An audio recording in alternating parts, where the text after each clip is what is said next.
seara, dragi prieteni, de nou cei de la satul de la tine acasă ne-am pornit cu mare drag la drum. Am ajuns în satul Dolcu, raionul Făleș și venim aici spre doamna Stella Munteanu. Un jubileu frumos de 50 de ani astăzi completează buchetul vieții și noi venim aici încărcat în primul rând cu dor și dragoste, cu recunoștință și multă stimă care vor astăzi să transmită feciorii, nororile și nepoței pentru mamă, pentru bunică și pentru soacră.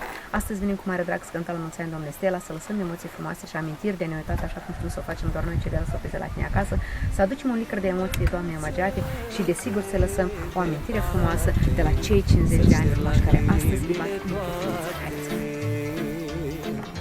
Să uiți, mamă, de oftat, mai, că prea mult mai așteptat, mai.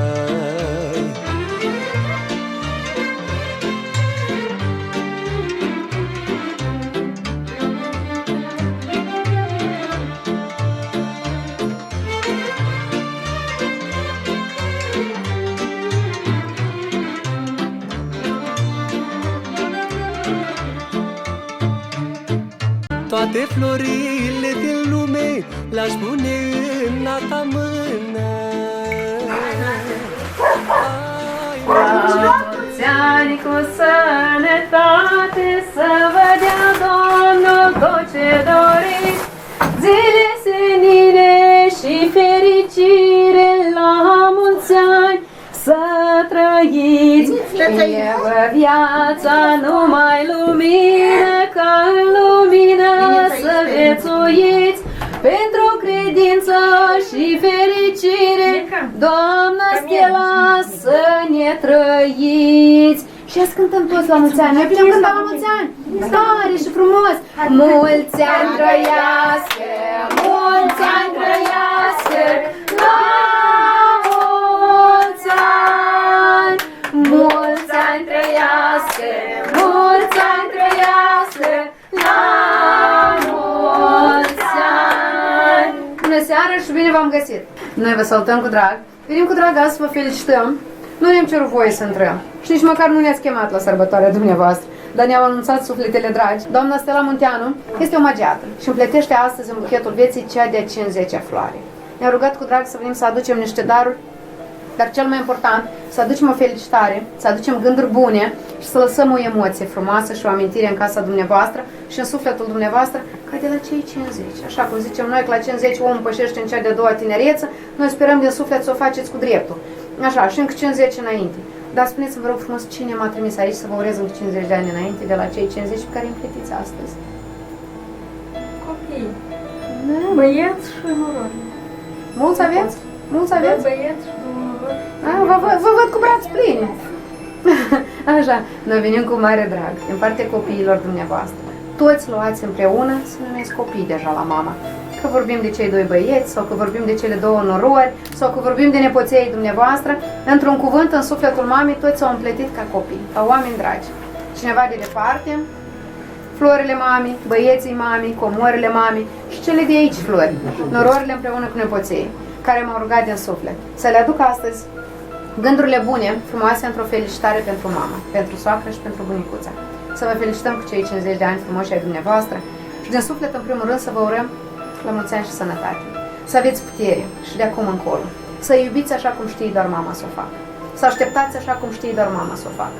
Să lăsați brațele întinse așa cum a știut mama să o facă din copilărie până acum. Pentru băieții dumneavoastră și din momentul când ați primit și două fete în ograda dumneavoastră, să fie brațele întinse din acel moment și în continuare și pentru ele, pentru fetele dumneavoastră, care deja vă sunt și ele la suflet. Și nepoței deja aici cred că nu trebuie să spun că ăștia sunt florile bunieilor. Sunt cei care aduc și zâmbet și voie bună și sunt cei care cu siguranță vă dovedesc încă o dată că nu ați trăit viața în zadar. Ați crescut copii, ați educat frumos, i-ați ajutat să formeze familii și știți să primiți frumos oamenii dragi la sufletul dumneavoastră. Eu o să mă îndrept și o să vă dau tot ce au pregătit ei pentru dumneavoastră. Așa, stați paparați, mă filmează, ce vă pare? Așa?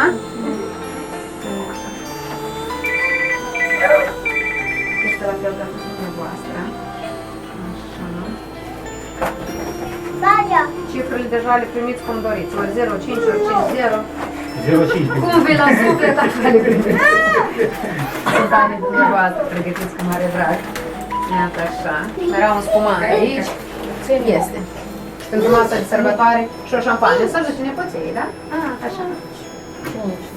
Noi vă rugăm din suflet, de la cei de parte, în primul rând, o dragoste și un dor frumos.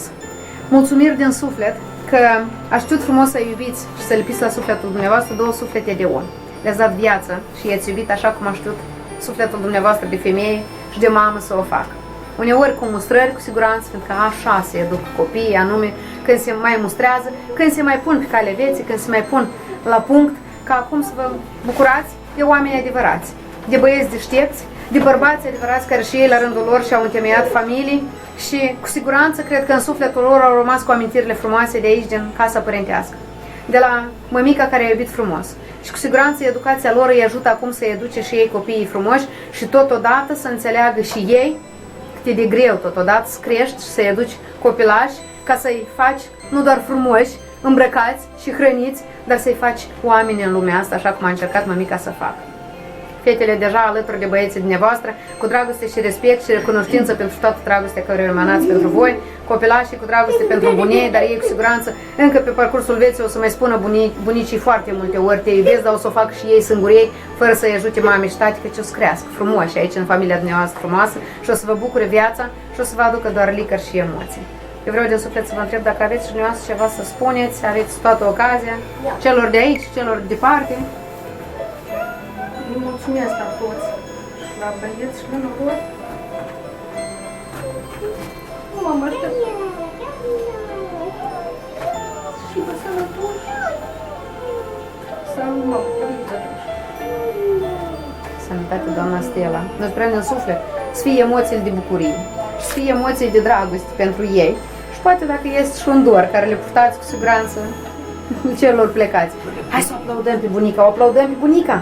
Tare, tare, tare, tare, tare, așa, tare, tare, tare, cum e că să-i aplaudă? Iată așa, să nu mai plângă bunicuța.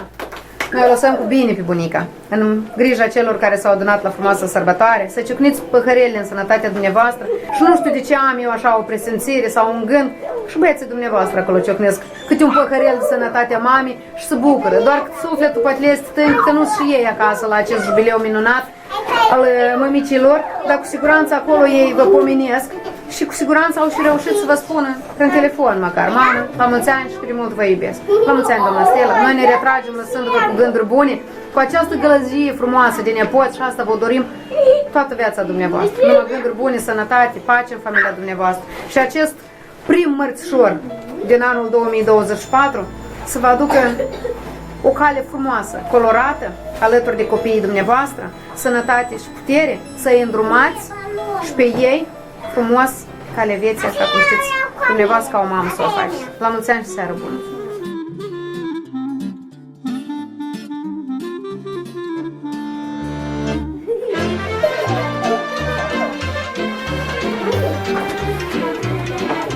Ce trebuie să facă bunica acum cu lumânările? Cine spune?